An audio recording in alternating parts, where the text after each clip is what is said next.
나누겠습니다. 렘넌트가 소망입니다. 네, 오늘은 어린이 주일이고 또 선교 주일입니다. 그래서 오전에는 우리 일부 서론에는 어린이 주일 말씀을 준비를 했고요. 그다음에 본론에는 우리 선교 주일 말씀을 준비했습니다. 한 아이가 태어났습니다. 몸무게가 2.4kg, 좀 적지요. 그런데 몸무게가 적을 뿐만 아니라 너무 안타깝게 두 팔이 없습니다. 게다가 한쪽 다리가 짧아가지고 중증 장애인으로 이렇게 태어났습니다. 너무 모습이 이렇게 심각하니까 병원의 의사들도 당장 데려가지 말고 이 아이를 병원에서 키우고 나중에 부모가 감당할 수 있는 힘이 없으면 보호소에 맡겨라라고 말을 했습니다. 그러나 그의 아버지는 단호하게 거절했습니다. 비록 내 아이가 두 팔이 없지만은 이 아이에게 필요한 것은 가족이다. 그래서 아버지의 그 의지로 가족과 함께 생활을 하게 되었습니다. 그러나 그게 말은 쉽지 생활하는 것은 보통 어려운 일이 아닙니다. 내 한 사람 먹고 살기도 힘든데 이제 집에 아이를 보면 기쁨이 넘치고 또 소망이 생겨야 되는데 아이가 장애를 입고 있으니까 얼마나 마음이 힘들고 어렵겠습니까? 한쪽 다리로 일어서서 걷는 데에 3년이라는 시간이 걸렸습니다. 게다가 이 혼자서 옷을 입는 데까지, 물론 두 팔이 없지만은 약간 나와 있는 그 부분을 통해 가지고 이 옷을 입는 데까지 12년이라는 시간이 걸렸습니다. 그 전까지는 계속 이제 부모들이 도와줘야 되고 본인도 그 어려움들을 견뎌내야 했습니다. 이러한 부모의 눈물겨운 정성과 사랑 덕분에 모든 것을 스스로 해결할 수 있게 되었습니다. 그래서 이 부모의 결심이 뭐냐면은 내 아이가 장애를 입었지만은 정상인처럼 대하면서 키워야 되겠다. 그래서 3살 때부터 수영을 시작했습니다. 그리고는 18살에 국가대표가 되어졌습니다. 그는 팔이 없기 때문에 왼발로 펜을 잡고 글을 쓸 수 있도록 노력했고 또 발가락으로 뜨개질을 해서 스웨터를 만들었고 또 요리도 하고 피아노 연주도 하고 심지어는 발로 자동차 운전까지 하게 되는 이런 정상인과 똑같은 생활까지 가게 되었습니다. 감사하기는 그의 성격이 굉장히 밝고 명랑하게 행동했습니다. 그래서 초등학교 수업 시간에 선생님이 질문을 하면은 손을 들어야 되는데 손이 없으니까 손 대신 발을 들고 제가 답하겠습니다. 저요 외쳤습니다. 또 언론과의 인터뷰를 하면서 농담을 건네기도 했는데 이렇게 말했습니다. 저는 팔이 없기 때문에 반지나 장갑을 잃어버릴 염려가 없어서 참 좋습니다. 이제 이 아이가 자라서 아까 말씀드렸죠. 18살에 수영 국가대표로 세계 장애인 선수권 대회에 나가게 되었습니다. 거기에서 4개의 금메달을 획득했습니다. 그리고 그는 스톡홀름 음악대학 현대음악과를 졸업을 하고 그리고 구족화가 입으로 그림을 그리는 그런 협회의 작가가 되었으며 기독교인인데 한 교회의 찬양대 지휘자 또 가스펠 싱어로 심지어는 도쿄 필하모니 오케스트라와 협연을 하게 되었습니다. 그때 그의 모습을 보고 세계 언론인들은 천상의 목소리다라고 격찬을 했으며 그는 가수 겸 작곡가로 15년 동안 9장의 앨범을 출시했습니다. 그는 국가방송 다큐멘터리에서 목표를 향해라는 제목의 주인공으로 등장하기도 했습니다. 이 다큐멘터리는 프랑스, 독일, 네덜란드, 일본 등 10개국 언어로 출판된 베스트셀러의 저자가 되기도 했습니다. 그는 여자인데요. 그녀의 이름은 여러분이 잘 아시듯이 레나 마리아입니다. 나중에 우리 랩런트들이 혹시 모르면은 레나 마리아 이렇게 해서 유튜브에 한번 검색해 보시길 바랍니다. 자, 이처럼 정상인도 살기 힘들다라고 하는데 어떻게 이 중증 장애를 가지고 있던 그녀가 자신의 이 불운을 극복하면서 성장할 수 있었을까요? 그녀는 나중에 이렇게 말했습니다. 가끔 나는 내가 장애인인 것을 감사한다. 나는 대부분 다 해낼 수 있는 경지의 상태가 되어졌다. 그리 간단하지는 않지만 살아가는 것이 어렵지 않다. 남들과 사는 방식이 조금 다를 뿐이며, 그리고 이제 마지막 하는 말이 장애는 하나님이 내게 주신 특권이다. 여러분, 우리가 어릴 때에 이 부모가 레나 마리아에게 무엇을 심었는가 하는 것을 볼 수 있습니다. 야, 너는 장애인이야. 나는 아무것도 할 수 없어. 라고 말했다면 그는 평생을 장애인으로 살아야 했습니다. 그러나 그 아버지 부모님이 기독교인이기 때문에 레나 마리아에게 하나님께서 너를 주셨고, 그리고 그 의사에게 아버지가 말했죠. 그녀에게 필요한 것은 가족이다. 그래서 하나님께서 너에게 주신 것이 무엇이냐? 그것을 찾아서 개발해서 한 시대에 하나님의 응답을 받겠다는 것입니다. 오늘 이 자리에 있는 우리 렘넌트들이나 우리 성도님들이 기억해야 될 것이 있습니다. 우리는 지금 내가 무엇을 가지고 있느냐에 집착합니다. 또 우리 렘넌트들이 나는 성적이 어때? 내 성격이 어때? 라는 부분들로 우리 자신을 평가하고 또 남을 판단하기도 합니다. 여러분, 가장 중요한 것이 무엇입니까? 내가 지금 자녀에게 무엇을 각인하고 있으며 또 렘넌트 스스로는 내가 내 자신에게 무엇을 각인하고 있느냐 하는 것이 중요합니다.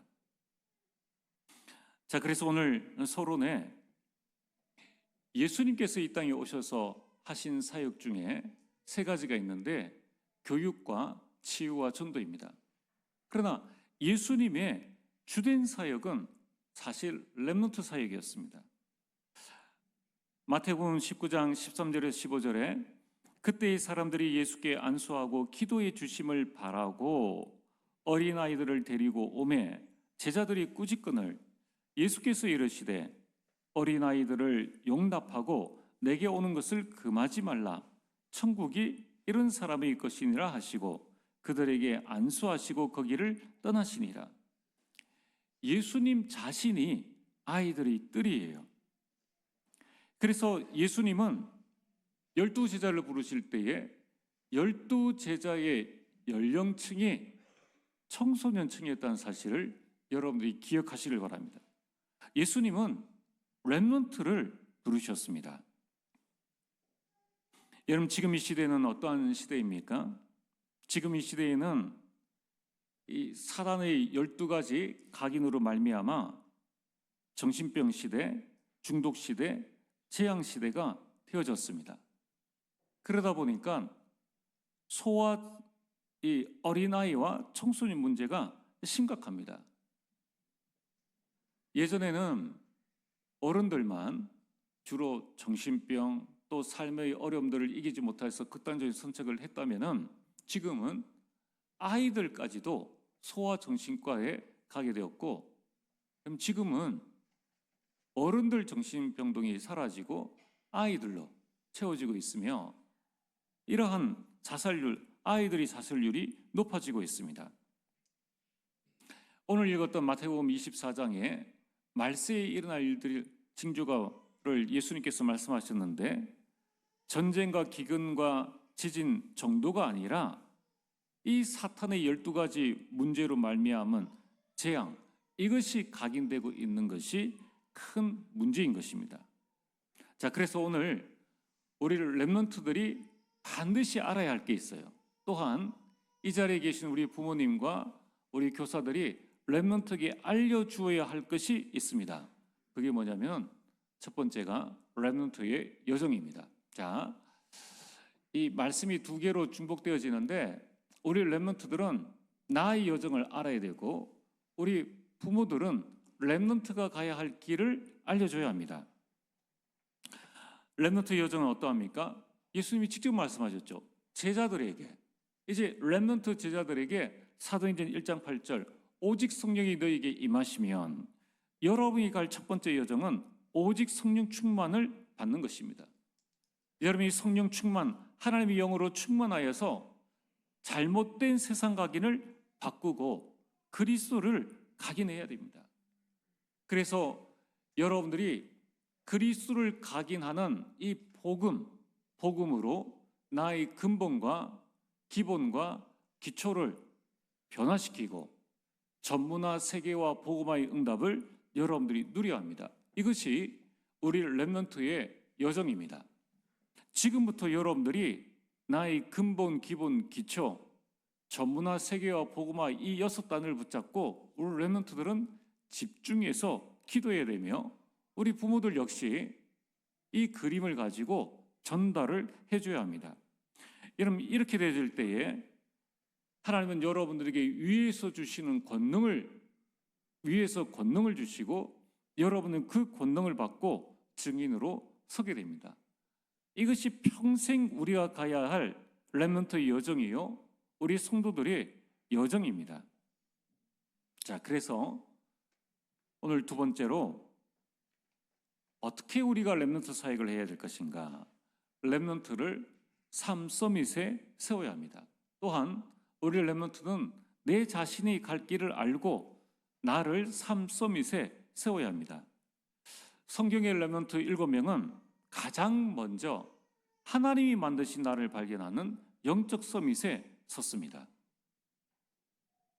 창세기 41장 38절에 요셉은 감옥 안에서도 나는 죄인이 아니라 하나님의 자녀다.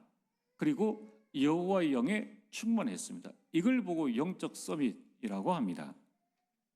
또한 우리는 하나님이 나에게 주신 것을 찾아서 기능 서밋에 서야 합니다.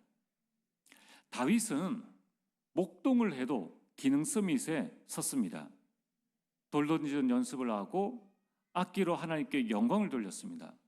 나중에는 양을 지키기 위한 그 돌로 골리앗을 무너뜨리고 나라를 구했습니다. 이제 목동으로 있을 때에 이 악기 연습을 했던 것을 가지고 그 수금으로 사울 왕의 악신을 쫓아냈습니다.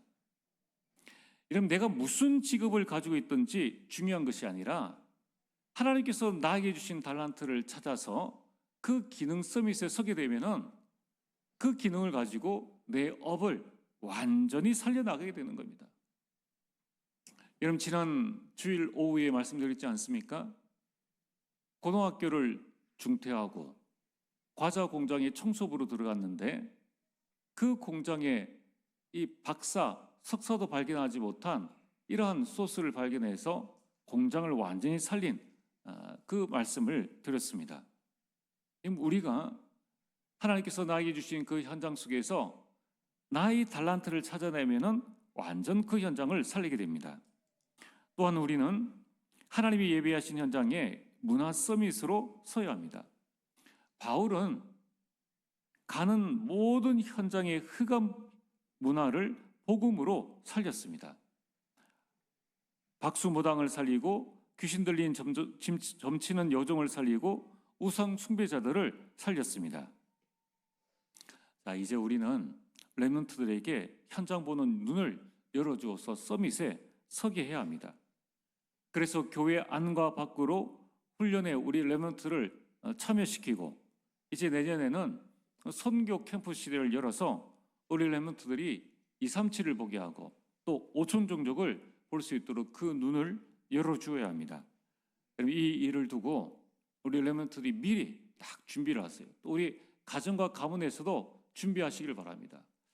오늘 오후에는 선교 중간 시간에 선교 축제가 있게 되고 그 가운데 여러분 2층에 보면은 나이 선교가 있습니다.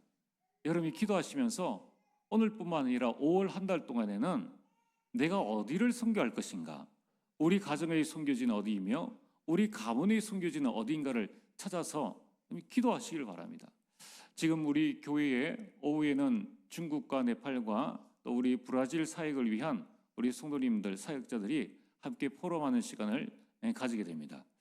237이 전체 우리가 가져야 될 하나님의 큰 선교 현장인데, 여러분 이러한 포럼을 통하여서 여러분이 237 속에 나의 선교를 발견하게 되기를 주의 이름으로 축복합니다.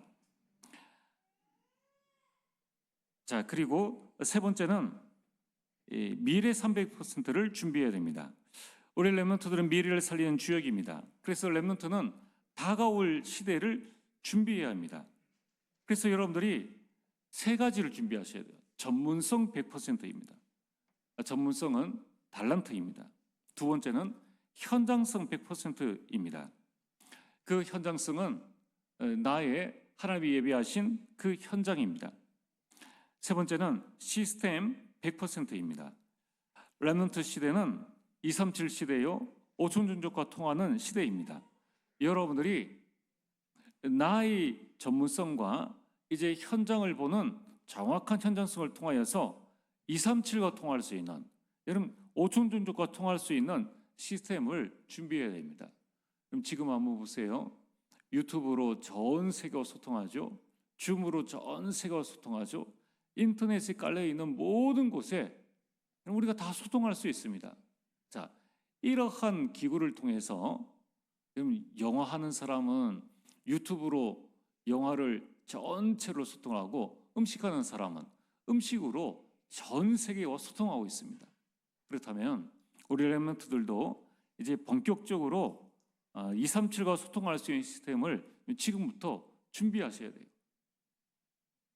그래서 우리가 금토일 시대를 열어나가야 합니다. 자, 그래서 우리 렘넌트들은 어떻게 나의 렘넌트의 여정과 삶 서밋과 이 300%를 준비할 수 있는가? 가장 좋은 축복의 시간이 예배 시간입니다. 예배 시간에 말씀에 집중하는 거예요. 자, 그리고 이제 내일부터 토요일까지 6일 동안에는 여러분이 깊이 호흡하면서 그리스도와 하나님 나라와 오직 성령 충만을 고백하시면 됩니다.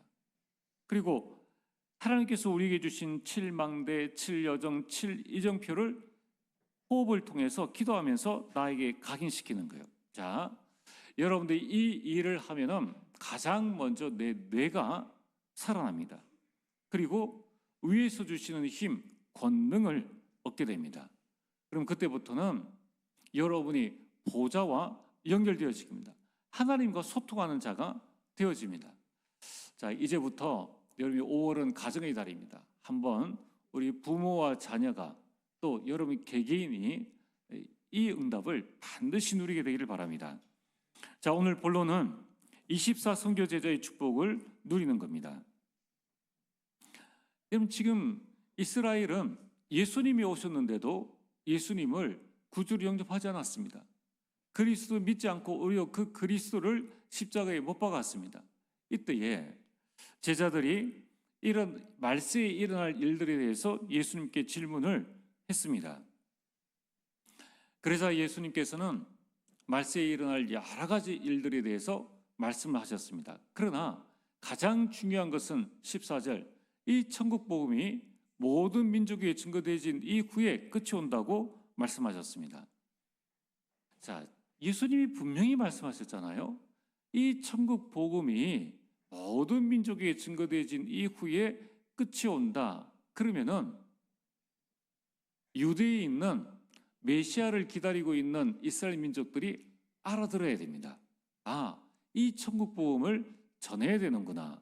그러나 그들은 이 복음을 전하지 않았습니다. 그래서 이스라엘의 7번 재앙이 임하게 된 것입니다. 이스라엘 민족들이 몰랐던 세 가지가 뭡니까? 24를 몰랐습니다. 선교를 몰랐습니다. 제자를 몰랐습니다. 당연히 재앙이 임할 수밖에 없습니다. 그들은 아직도 이 단어를 깨닫지 못하고 있습니다. 그래서 오늘 여러분들이 24 선교 제자의 그 축복들을 깨닫고 보좌의 축복을 누리게 되기를 주의 이름으로 축복합니다. 자, 우리는 어떻게 하면 세계 선교 응답과 축복들을 누릴 수가 있는가? 첫 번째, 하나님이 주신 24 제자의 축복을 누려야 합니다.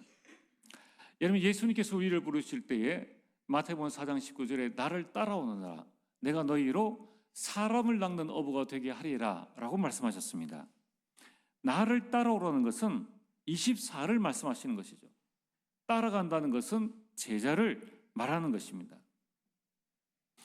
여러분, 하나님은 가끔 우리를 축복하는 것이 아니라 24 우리를 축복하십니다. 그래서 예수 그리스도를 따라가면서 이 24의 축복을 누리는 자가 24 제자입니다. 오늘부터 여러분들이 하나님이 주신 삶 흐름의 축복을 누리시기를 바랍니다. 하나님은 우리에게 말씀을 주십니다. 하나님은 우리에게 기도 제목을 주십니다. 하나님은 우리에게 전도의 축복, 구원의 축복을 주십니다. 그렇다면 오늘 여러분들이 나는 이 말씀의 흐름 속에 있는가 점검하시고, 나는 이 기도 응답의 흐름 속에 있는가, 나는 구원의 역사의 흐름 속에 있는가를 점검을 하시길 바랍니다. 두 번째는 여러분들은 감난산의 축복을 누리시길 바랍니다. 부활하신 예수님께서 제자들을 감난산에 부르셔서 40일 동안 말씀하셨습니다. 그리스도와 하나님 나라와 성령 충만입니다. 오늘 여러분들이 이 언약 붙잡는 자가 24 제자입니다. 이제 예수님께서 말씀하신 마태복음 28장 18절에서 20절, 그러므로 너희는 가서 모든 민족으로 제자를 삼으라. 이 말씀은 재생산입니다. 예수님께서는 우리에게 재생산의 축복을 주셨습니다. 이것을 누리는 자가 24 제자입니다. 자, 그러면은 오늘 여러분들이 스스로에게 한번 질문해 봐야 됩니다. 하나님은 우리에게 24를 주셨는데 나는 무엇에 24 하고 있는가? 그럼 24시간 나는 무엇에 24 하고 있는가를 한번 점검을 해 보셔야 됩니다. 예수님을 따라가고 그 삶 흐름의 축복 속에, 138의 언약 속에, 재생산, 전도의 축복 속에, 선교의 축복 속에 있는 자가 24 제자인데 나는 무엇에 24 하고 있는가? 오늘도 여러분들이 나의 24를 바꾸는 전환점이 되어지기를 주의 이름으로 축복합니다. 자, 두 번째, 우리는 어떻게 24 선교 제자의 축복을 누릴 수 있는가? 부활하신 예수님께서 명령하신 24 선교의 축복을 누리면 됩니다. 그럼 살아계실 때 미리 말씀하셨지 않습니까? 마태복음 24장 14절에 이 천국 복음이 모든 민족에 증거된 이후에 끝이 오리라. 그렇다면은 하나님께서 우리를 이 땅에 살려주신 이유가 뭡니까? 내 주변에 있는 사람들에게 전도하고 멀리 떨어져 있는 자들에게 선교하는 것입니다. 여러분, 전도와 선교가 이 땅에서 내가 살아야 될 삶의 이유인 것입니다. 그리고 십자가에서 죽으시고 부활하신 예수님께서 또 말씀하셨습니다. 마태복음 28장 16절에서 20절에 모든 민족으로 제자를 삼아라. 마가복음 16장 15절에서 20절에 온 천하 만민에게 가라.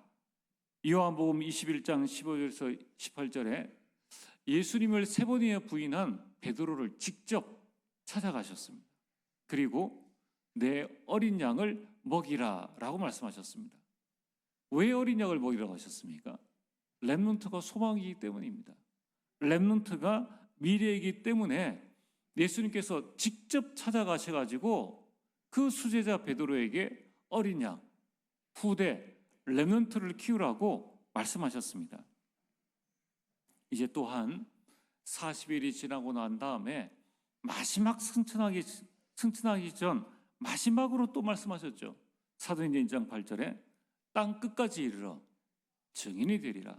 이 말씀이 24 선교를 보라는 거예요.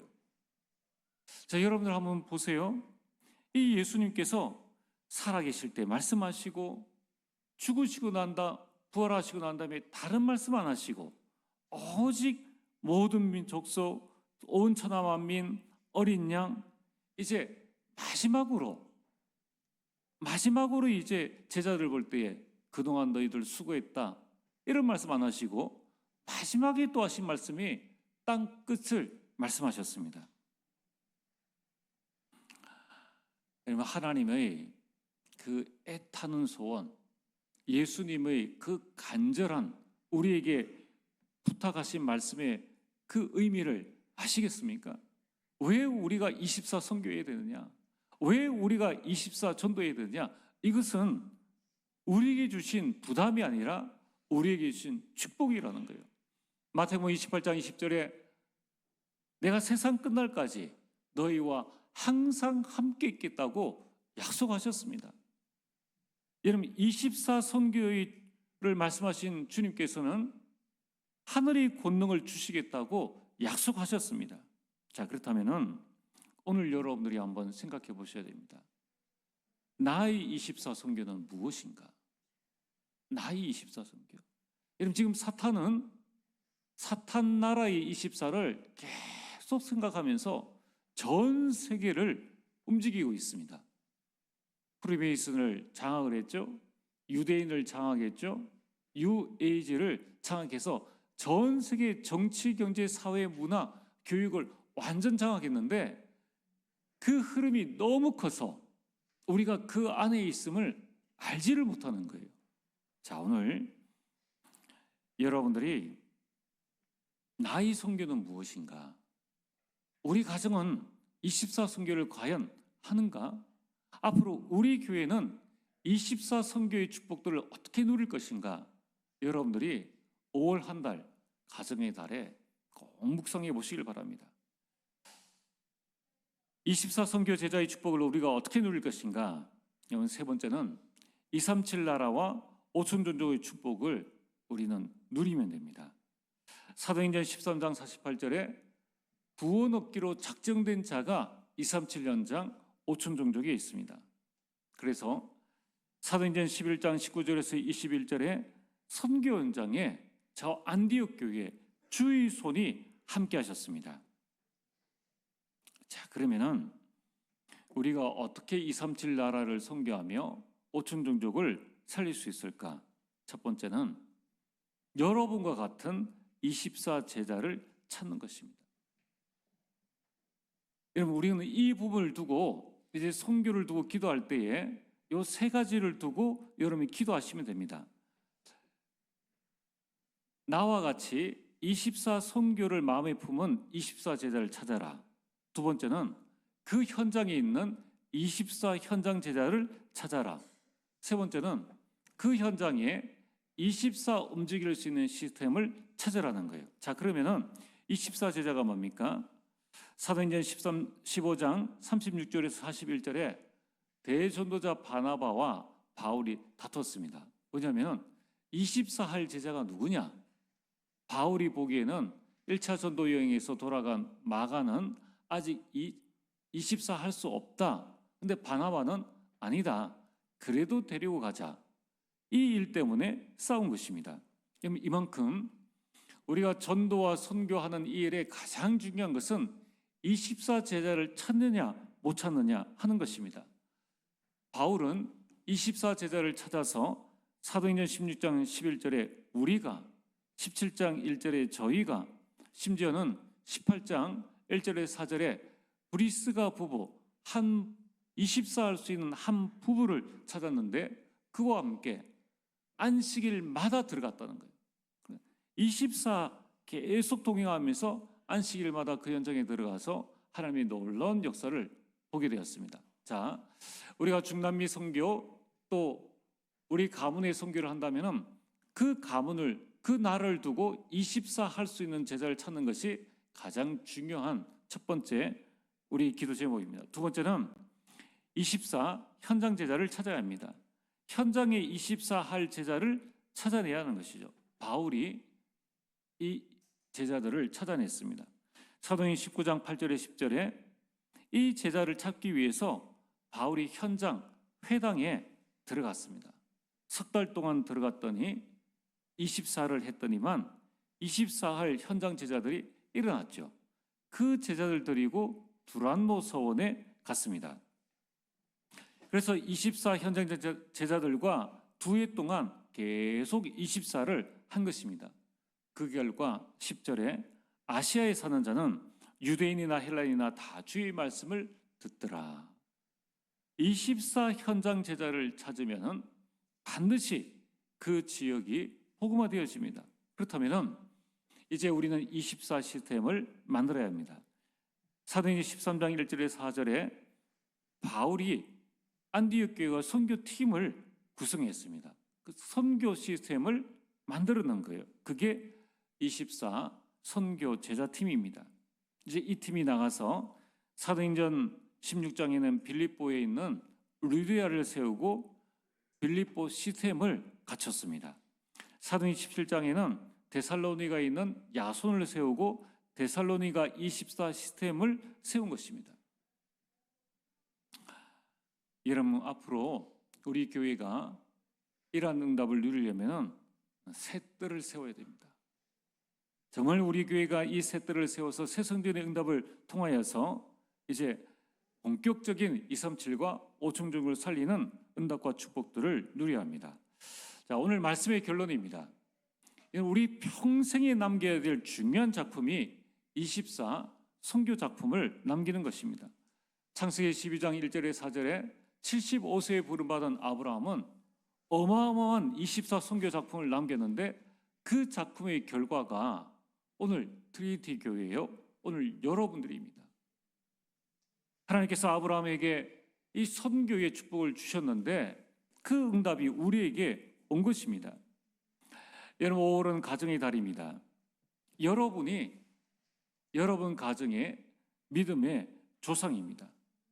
아브라함 한 사람이 한 가정을 살렸고 아브라함 한 가문이 그 강대국 애굽을 살렸습니다. 이제 여러분들은 24 선교 가정이 되어지길 주의 이름으로 축복합니다. 24 선교 가문, 24 선교 교회, 이것이 우리가 받을 하나님의 응답이요 여러분들이 남길 24 선교의 작품입니다. 이번 가정의 달에 선교의 귀한 축복을 누리는 가정이 되어지길 주의 이름으로 축복합니다. 전능하신 아버지 하나님, 참으로 감사를 드립니다. 하나님이여, 우리에게 24 제자의 축복을, 24 선교의 축복을, 이제 24 선교 제자의 큰 작품을 남길 수 있도록 역사하시고 인도하여 주시옵소서. 오늘 선교 주일 최고로 하나님께 영광 돌리는 주일 될 수 있도록 역사하여 주옵소서. 예수님 이름으로 기도리옵나이다. 아멘.